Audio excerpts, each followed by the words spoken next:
Pernah gak sih kalian pengen bilang ini lebih bagus daripada itu? Atau dia yang paling keren? Dalam bahasa Arab, ada loh bahasan khusus yang membahas mengenai hal ini. Namanya adalah isim tafdil.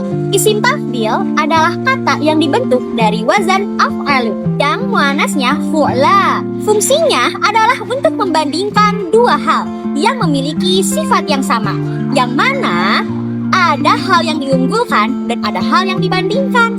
Contohnya seperti asyamsu akbaru minal ardi, yang artinya matahari itu lebih besar daripada bumi. Asyamsu merupakan kata yang diunggulkan atau disebut mufaddal, dan al-ard merupakan kata yang dibandingkan yang disebut mufaddal alaih.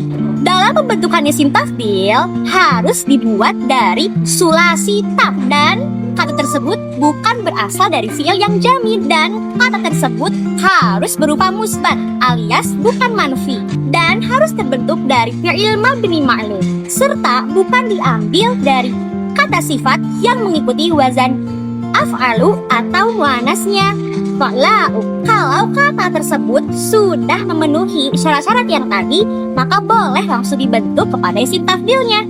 Contohnya kata kathuro yang artinya banyak, bisa kita langsung jadikan isim tafdil berbentuk aktsaru. Lalu bagaimana ya kalau misalkan ada kata yang tidak memenuhi syarat-syarat yang tadi?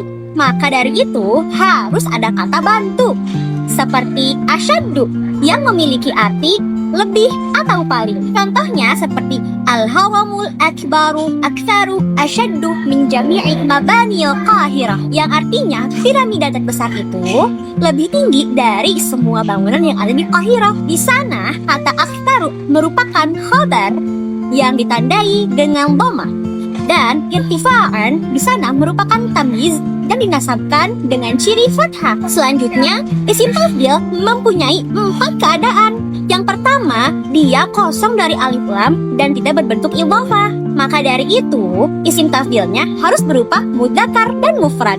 Contohnya, ana asra'u minal qitar, aku lebih cepat daripada kereta. Yang kedua, ma'rifah kepada alif lam. Nah, kalau dalam keadaan ini dia harus mengikuti kepada apa yang disifatinya. Contohnya al-akhul akbaru dzakiyun, saudara laki-laki yang besar kecerdasannya.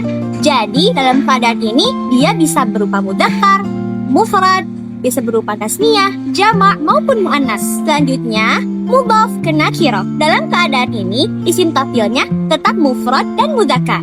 Contohnya al-kitabu afdalu shadiqin, buku adalah sahabat terbaik. Yang terakhir ada mudhaf kepada ma'rifah. Dalam keadaan ini isim tafdilnya bisa mufrad mudzakkar atau mengikuti pada apa yang disifatinya. Contohnya antum afdalun nasi, atau kita bisa bilang antum afadilun nasi, yang artinya kalian adalah orang-orang yang paling baik. Selanjutnya, isim tafdil juga bisa beramal loh.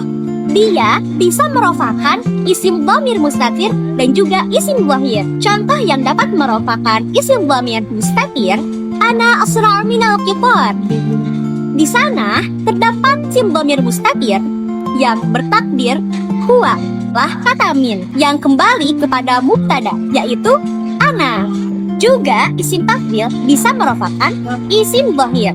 Akan tetapi ada syarat-syarat yang perlu kita lakukan. Yang pertama, sebelum isim tafdilnya harus didahului oleh nafi atau kata penolakan ataupun istifham, kata pertanyaan.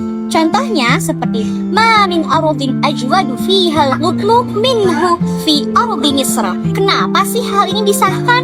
Karena kalau kita kembalikan kepada kata fi'ilnya, kalimat tersebut masih dianggap benar dan nyambung. Jadi kalau kita bilang ma min ardin yajudu fihal qutlu min ardi Misra, itu juga masih nyambung. Maka dari itu isim tafdil dari kata ajwadu di sini bisa beramal. Juga karena sebelumnya ada apa? Yap, betul, ada haraf nafi berupa ma. Ayo kuasai materi ini biar bahasa Arab kalian makin keren.